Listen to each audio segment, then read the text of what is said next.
ఇది ప్రజాపాలన.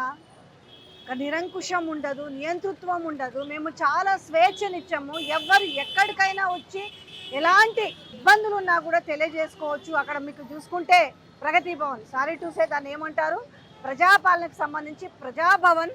సో ఎలాంటి కంచెలు ఉండవు, ఎలాంటి బ్యారికేడ్స్ ఉండవు అని చెప్తున్నారు కదా. ఒక్కసారి మీరు ఇక్కడ చూడుర్రి.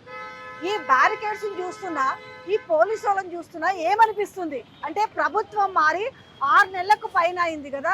ఇక్కడ మీరు ఒకటి చూడండి, తెలంగాణ పబ్లిక్ సర్వీస్ కమిషన్ వద్ద ఈరోజు ఏదైతే ఉందో కూడా నిరుద్యోగుల మార్చ్ చేపట్టబోతున్నామని తెలియజేయడంతో, అంటే ప్రభుత్వంలోకి రాకముందుకు వీళ్ళు ఏదైతే పోయి నిరుద్యోగులు కలిసినప్పుడు ఏవేవైతే హామీలు ఇచ్చారో ప్రతి ఒక్కరిని కూడా మేము హక్కున చేర్చుకుంటాము, మీ సమస్యను మేము సాల్వ్ చేస్తామనేసి ఇటు రేవంత్ రెడ్డి నుంచి, ఆనాడున్న పిసిసి ప్రెసిడెంట్ రేవంత్ రెడ్డి నుంచి మొదలు పెడితే బట్టి విక్రమార్క కావచ్చు, శ్రీధర్ బాబు కావచ్చు,